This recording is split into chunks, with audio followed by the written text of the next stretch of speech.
कौन कौन सी चीज़ें महदूद हैं, बड़ी लिमिटेड है हमारे पास, बताएं जी। Point number 1, sir life itself महदूद है, 60-70 साल की। जब लाइफ ही महदूद होगी तो हर चीज़ क्या होगी।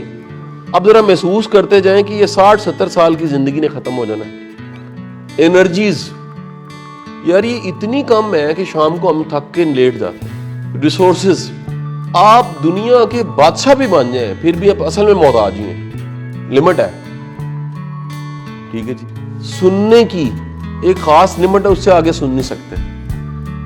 याददाश्त एक लिमिट है आपकी। देखने की मतलब आप कितना को देख लेंगे, 60 किलोमीटर के आगे नहीं देख सकते। यू नीड अ टेलीस्कोप, उसकी भी लिमिट है, टेलीस्कोप की भी लिमिट है। आपने छोटी चीज को देखना इस आंख से नहीं देख सकते, माइक्रो से देखेंगे, माइक्रो की हेल्प से देखेंगे जब, तो तब भी लिमिट है। आपकी क्रिएशन, आपने तमाम चीजें जो बनाई उनकी लिमिट है। इंसानी तख्लीक में जो कुछ है उसकी लिमिट है।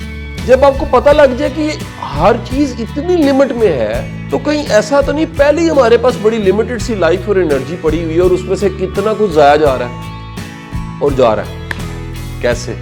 क्योंकि हमने ये आर्ट नहीं सीखा, ये आर्ट ऑफ लेटिंग, छोड़ना।